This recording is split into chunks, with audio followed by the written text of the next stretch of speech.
Hello my dear RK simple classes में आपका welcome, a very warm welcome. आज एक important topic CA GS GK में ही आएगा। ये क्या नाम है? प्रमुख देशों के सरकारी दस्तावेज। एक गवर्नमेंट होती है ना, कुछ पेपर निकालती है जिसमें उस सरकार का दस्तावेज माना जाता है, बहुत इंपॉर्टेंट होता है, वेरी वेरी इंपॉर्टेंट। किसी गवर्नमेंट के द्वारा दिया गया रिकॉर्ड या रिपोर्ट होती है। आज हम इसको समझेंगे कि किसी हर देश की गवर्नमेंट के बीच में जो रिकॉर्ड होते हैं उनके नाम क्या हैं। तो सबसे पहले हम इंडिया की बात करते हैं।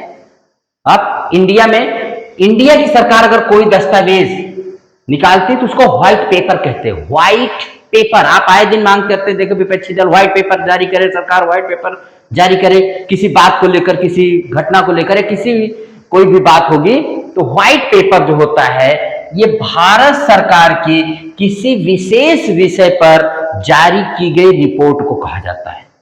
बहुत इंपॉर्टेंट होती है, बहुत सोच समझ करके ये रिपोर्ट निकाली जाती है, चाहे वो किसी भी गवर्नमेंट के द्वारा हो, क्योंकि वो गवर्नमेंट का रिकॉर्ड होता है। तो भारत व्हाइट पेपर ये आपके मैचिंग करने के लिए आ सकता है। व्हाइट पेपर भारत सरकार की किसी विषय विशेष पर निकाली गई रिपोर्ट होती है।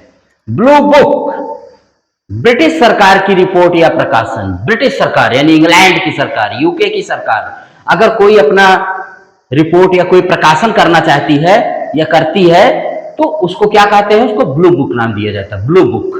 ठीक है, तो ब्रिटिश सरकार की हो गई।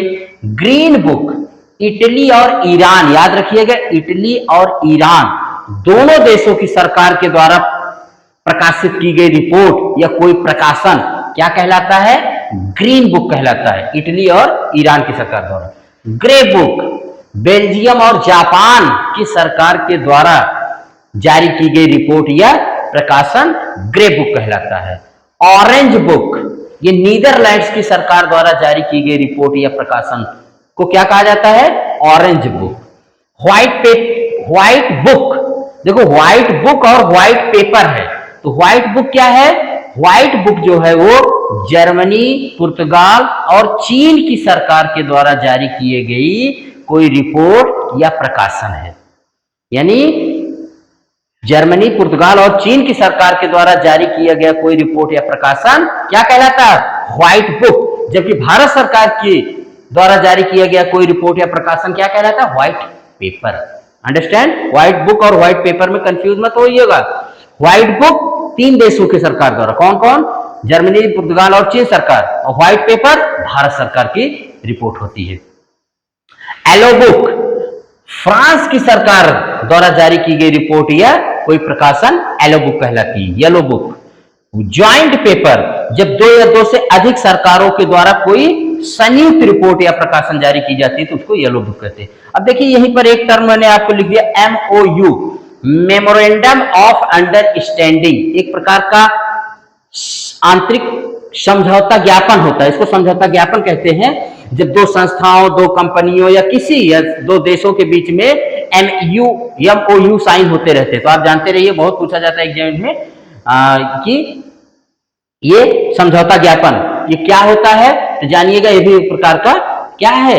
एक प्रकार का एग्रीमेंट होता है, एक प्रकार का समझौता होता है। ठीक है, तो इसको जानते रहिए, MOU मेमोरेंडम ऑफ अंडरस्टैंडिंग। और दूसरा यहां पर मैंने एक टर्म और दे दिया है, साइन वर्सेस रेक्टिफाई। क्या अंतर होता है साइन वर्सेस रेक्टिफाई? देखिए जब कोई सरकार किसी प्रस्ताव या किसी प्रपोजल या किसी एग्रीमेंट को सरकार साइन कर देती है तो इसका मतलब अभी वो बाध्य नहीं है, अभी वहां की संसद द्वारा इसे पास नहीं किया गया है। हाँ, सिग्नेचर जरूर किया गया है, जस्ट ओनली सिग्नेचर किया गया है, लेकिन जब वो वहां उस देश की संसद द्वारा उसको अनुमोदित कर दिया जाता है, पास कर दिया जाता है, तब उसको रेक्टिफाई कहते हैं। तो रेक्टिफाई और साइन में अंतर जानते रहिएगा।